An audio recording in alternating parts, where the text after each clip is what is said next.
The chill wind whipped through the historic streets of Boston on the night of March 18, 1990, bringing with it a late-season blizzard. Most residents were tucked warmly in their beds, oblivious to the drama unfolding in the heart of the city's Fenway-Kenmore neighborhood. There, standing proudly amidst the Victorian brownstones, was the Isabella Stewart Gardner Museum, a Venetian palazzo plucked from another continent and dropped onto the American landscape. Within its hallowed halls lay a collection of art so magnificent, so utterly irreplaceable, that it defied monetary valuation. But as the clock edged past 1 o'clock in the morning, the tranquil sanctity of this cultural jewel was about to be shattered, initiating a mystery that would echo through the art world for decades. The museum itself was a testament to the singular vision of its founder, Isabella Stewart Gardner, an eccentric and formidable Boston socialite. She meticulously curated her vast collection, not just paintings and sculptures, but textiles, furniture, and ancient artifacts, arranging them in an intensely personal, almost theatrical display. No labels, no stark white walls, instead a deliberate tapestry designed to immerse the visitor in beauty. Upon her death in 1924, she stipulated that nothing in her collection should ever be changed, moved, or sold.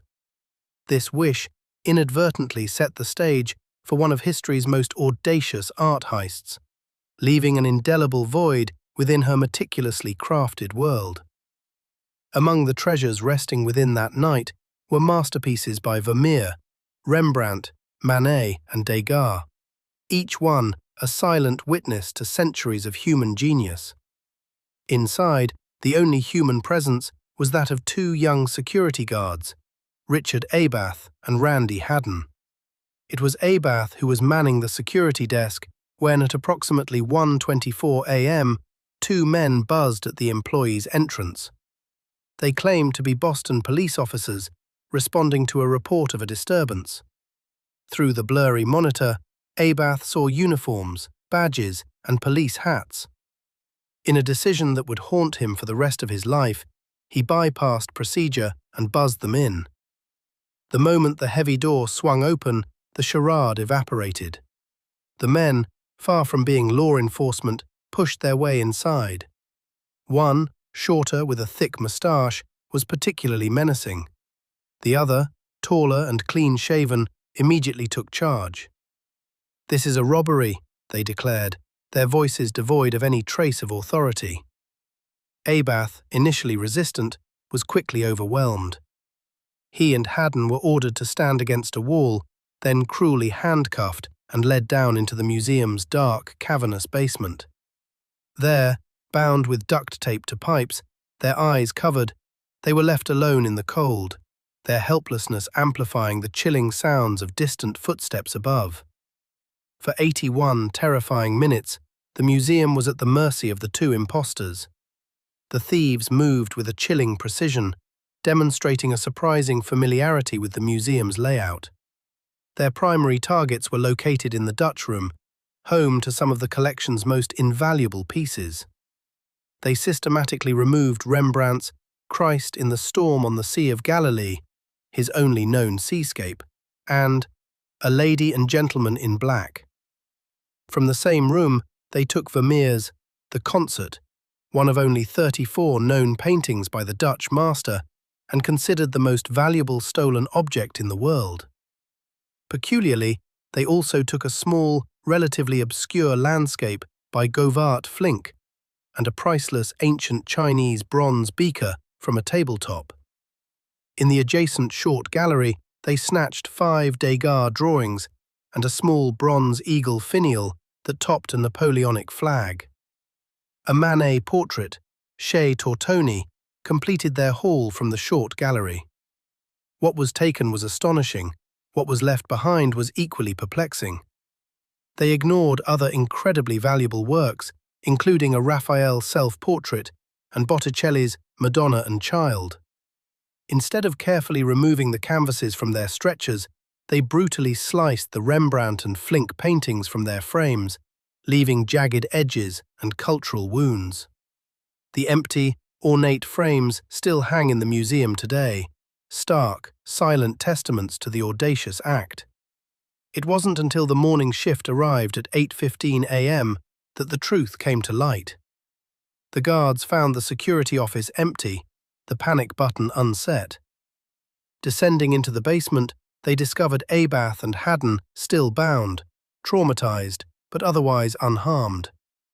The alarm was finally raised, and the world awoke to the staggering news.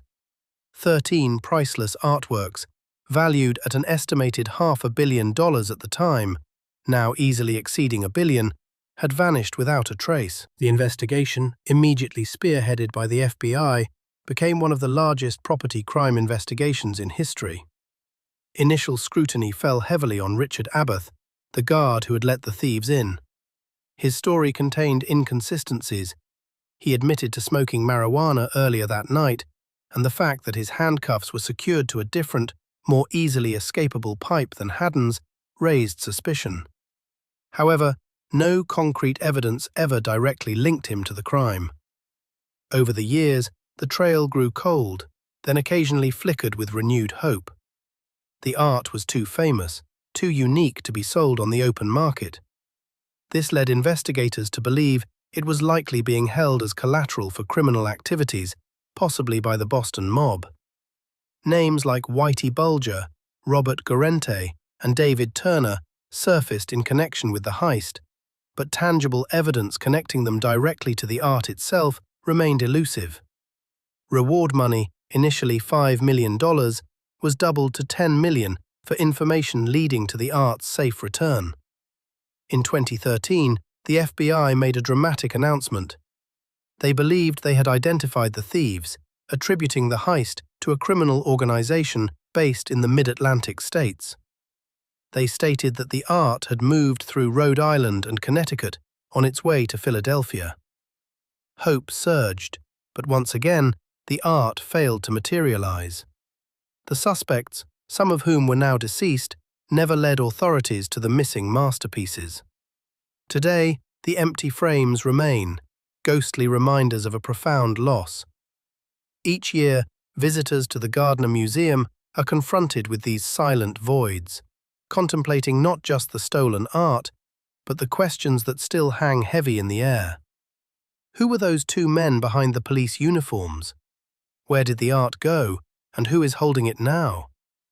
Will the masterpieces of Rembrandt and Vermeer ever be seen again, or are they forever lost, perhaps damaged beyond repair, confined to the shadows of the criminal underworld? The Isabella Stewart Gardner Museum heist remains an open wound in the heart of Boston, a testament to the enduring power of art and the infuriating mystery of its disappearance.